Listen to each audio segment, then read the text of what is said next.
people like me have been using the phrase, we are on the edge of a much wider regional war for many months now, and it hasn't happened. But I do think this is a real moment of danger of a regional war. And if there is a regional war, then there is a danger of a wider war and possibly a world war. And this needs to be faced up to. I don't think it's a war, a world war, or even a regional war that anybody wants. But these wars, major wars, happen when people are no longer, political leaders are no longer in control of events.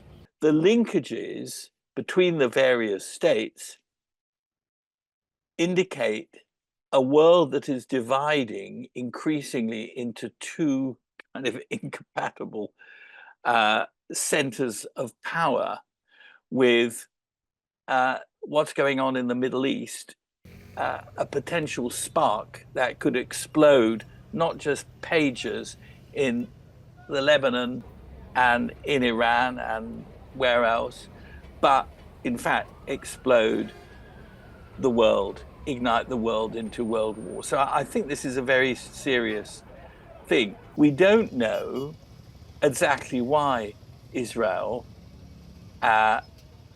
decided to launch this attack on Hezbollah. It's a kind of once in a lifetime measure. You can't repeat it, and most people, whilst expressing excitement that the Israeli cyber intelligence people are capable of pulling this off, I don't think it is as big a feat, but it is a huge surprise. Tactically, strategically, it's a huge surprise attack. But the reason for it is unclear, because it's a once in a lifetime opportunity that one would expect would be linked as the precursor to a much broader military action, indeed a war, in this case, in Lebanon.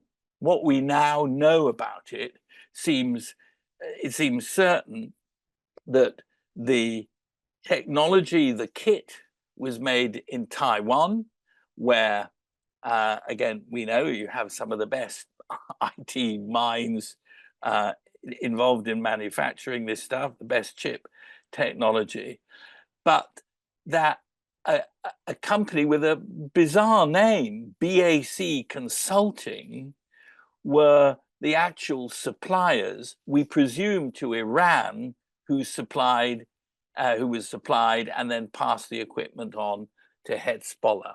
And they inserted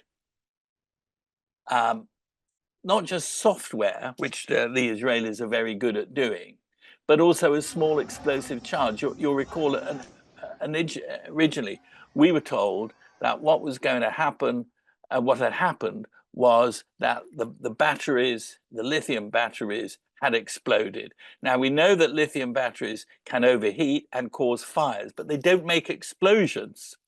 Yet the images we've had, people, with their abdomen blown open, their hands blown off, damages to the head, that indicates that alongside the software, a small amount of explosive was inserted into each of these devices.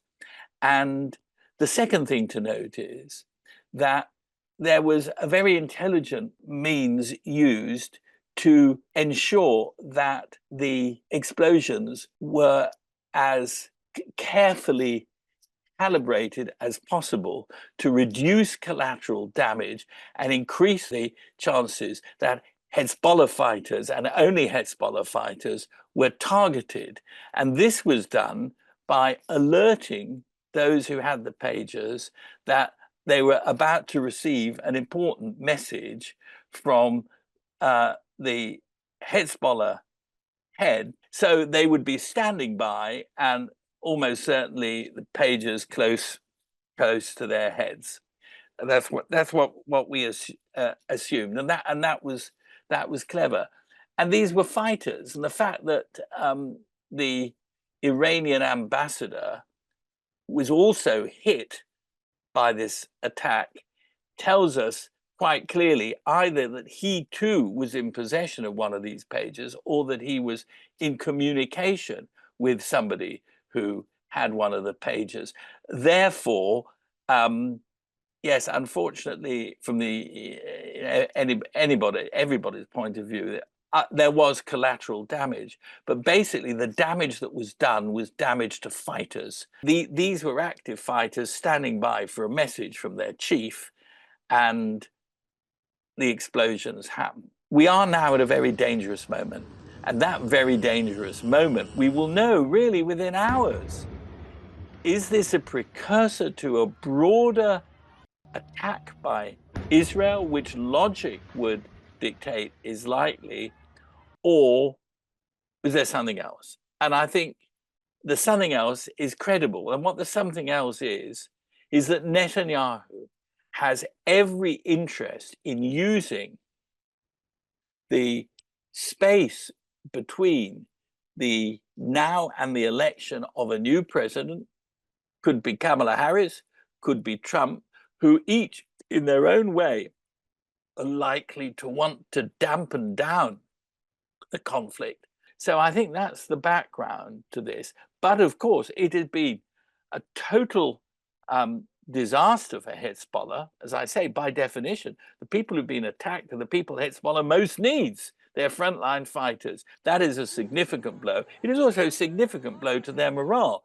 And if Hezbollah fighters cannot communicate with their command and control centers, they can't use smartphones, and now they can't use pagers, they are like headless chickens, which is why one would expect this to have been the prelude to a broader offensive. That doesn't seem to be happening. Yet this is a humiliation that Hezbollah won't accept, a humiliation that Iran won't accept. This doesn't give the Israelis security, it gives it a lack of security. It's not the presence of security, it's the absence of security. But Netanyahu feels he can thrive on that. I would say we are at a similar dark moment now. From 1963 to 1989, the world was not at risk to the same extent that the peace of the world is now at risk. That the Cold War was a much safer time than this hot war. It is not a world war yet.